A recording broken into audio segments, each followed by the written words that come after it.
निकले कॉन्ड्रोमलेशिया पटेला कॉन्ड्रोमलेशिया जिस तरह मलेशिया जो भी टर्म आ जाए chondro mean cartilage malacia mean softening patella की कार्टिलेज की सॉफ्टनिंग होगी इसको कहते हैं रनर नी।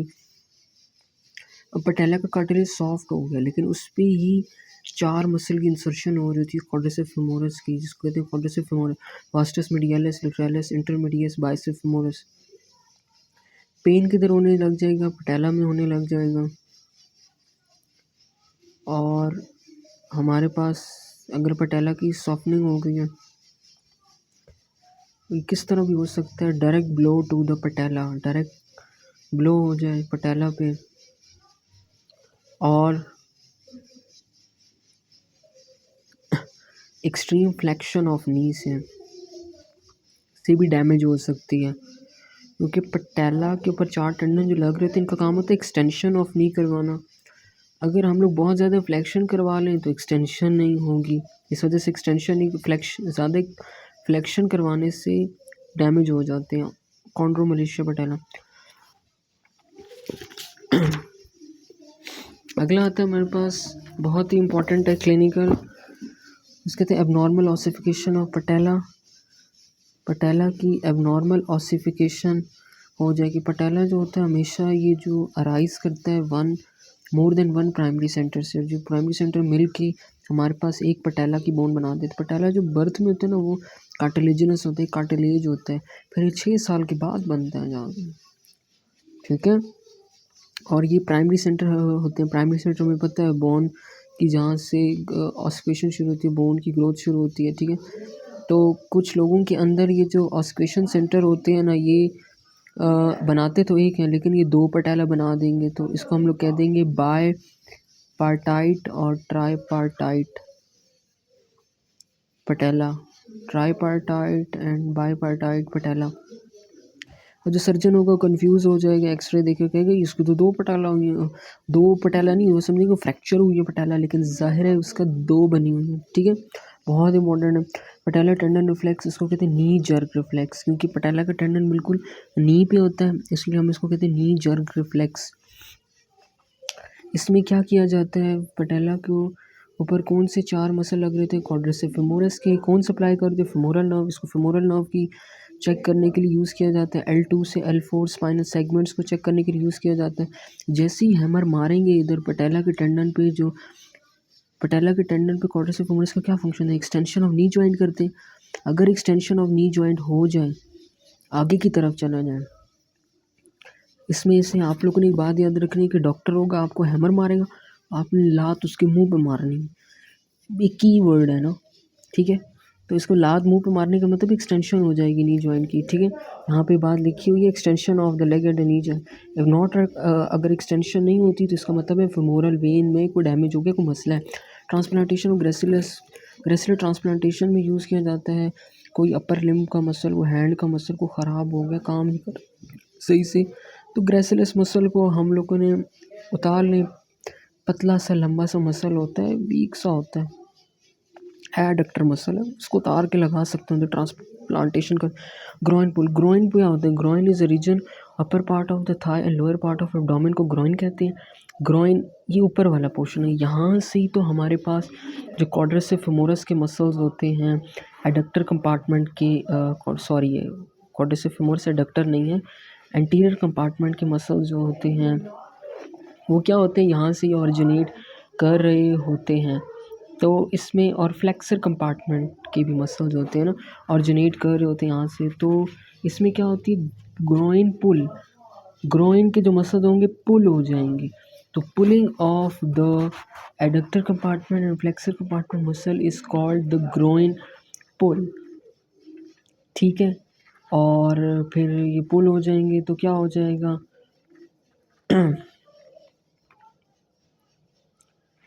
पुल हो जाएंगे तो जाहिर है फिर एक्सटेंशन नहीं होगी नी जॉइंट की। और क्या होता है एडक्टर कंपार्टमेंट का यही तो पुल हो जाएंगे तो sorry extremely sorry adductor compartment को ऑब्टूरेटर नर्व सप्लाई कर रही होती है। ये मीडियल कंपार्टमेंट को कहते हैं। फ्लेक्सर मसल्स एंटीरियर कंपार्टमेंट के होते हैं। ग्रोइन पुल तब होता है कब होगा जब हम लोग कोई बहुत जल्दी में क्विक स्टार्ट कर रहे हैं, एक्सट्रीम स्ट्रेचिंग कर रहे हैं, जिम्नास्टिक कर रहे हैं, ठीक है, उसमें ये बहुत ज़्यादा इन्वॉल्व होता है groin pull. Injury to adductor longus, कि हम लोगों को पता है कि जो हॉर्स राइडर होते हैं और जब हॉर्स राइडिंग करते हैं, घोड़े पे बैठते हैं, तो उनकी जो दोनों टांगे होती हैं, लेग्स होती हैं, वो ग्रिप करते हैं हॉर्स को विद द 2 लेग्स। तो जो उनका एडक्टर लॉन्गेस्ट मसल है वो बहुत ज़्यादा यूज़ हो रहा होता है इसलिए उसमें बहुत ज़्यादा इंजरी हो सकती है, स्ट्रेन पड़ सकता है, ठीक है। और जो होता है ना, और ये होता है कि यहाँ से एक वो टेंडन भी निकल सकता है, तो जो ओसिफाइड टेंडन होगा उसको हम लोग कहेंगे राइडर्स बोन। तो लिखा हुआ ossified tendon sometime wrongly called Riders bone.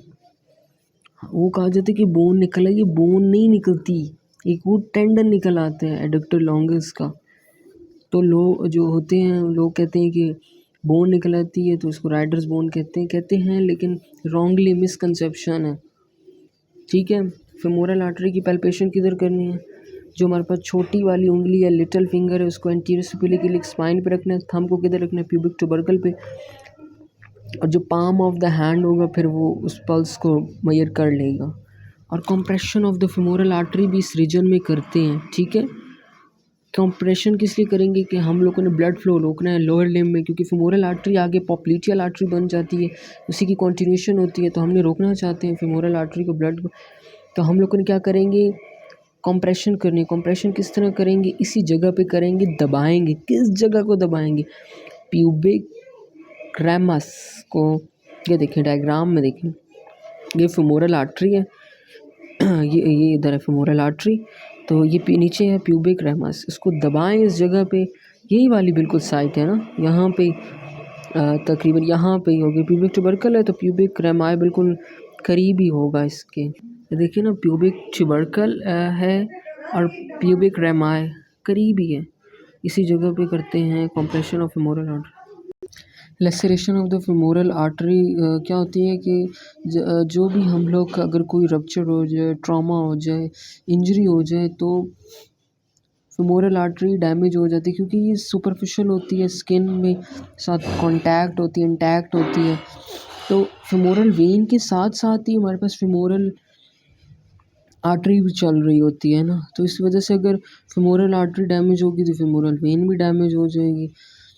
और अगर हमें किसी वजह से फेमोरल आर्टरी को लेगेट करना पड़ जाए, फॉर एग्ज़ाम्पल करना पड़ जाए, तो फिर बाकी जो ब्रांचेस होती हैं, जो एनास्टोमोसिस बन रहा होता है हिप जॉइंट के इर्द गिर्द, मीडियल सर्कल, क्रूशिएट और ट्रोकेंटेरिक और ये सारा बकवास जो पढ़ा है हमने, तो वो जो ब्रांचेस होती हैं आर्टरीज़ की, वो जाके लोअर लिम्ब के सप्लाई कर देती हैं blood.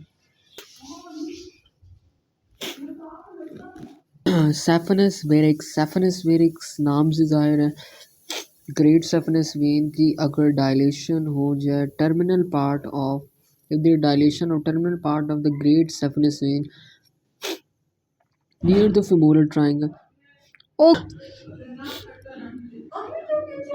dilation of the great saphenous vein इसको the saphenous varix near the femoral triangle में होता है। अब डायलेशन हो जाएगी तो एडिमा हो जाएगा फेमोरल ट्राइंगल में। अब सॉस एब्सेस भी गई, फेमोरल हर्निया भी गई, सेफनस वैरिक्स भी गई, तो भाई करना क्या है भाई? सॉस एब्सेस के अंदर क्या होता है? एडिमा होगा अगर थाई में तो वो सॉस एब्सेस होगा, अगर वेरिकोज वेन होंगी लोअर लिम्ब में तो वो सेफनस वैरिक्स होगा। याद रखने की बात है। Location of the femoral when बहुत ज़रूरी है, क्योंकि जो ग्रेट सेफनस वेन होती है ये ड्रेन होती है फेमोरल वेन में, तो अक्सर कंफ्यूज हो के सर्जन जो होते हैं वो ग्रेट सेफनस वेन की बजाय फेमोरल वेन को ऑपरेट कर देते हैं मिस्टेकनली, तो उसका ख्याल रखना चाहिए। Cannulation of the femoral when के ज़रिए हम लोग कैनोला डाल के ब्लड प्रेशर कोई ब्लड सैंपल ले सकते हैं फेमोरल वेन के अंदर डाल के। अगर हम लोग फेमोरल वेन के अंदर डालेंगे तो हम लोग राइट एट्रियम का प्रेशर मेजर कर सकते हैं, ब्लड सैंपल ले सकते हैं। और अगर राइट चैम्बर ऑफ हार्ट में, ठीक है, लेफ़्ट चैम्बर ऑफ हार्ट का हम लोगों ने प्रेशर ब्लड लेना है, तो हम लोगों ने क्या करेंगे कि फेमोरल आर्टरी में डाल देंगे। ठीक है, बहुत इंपॉर्टेंट है।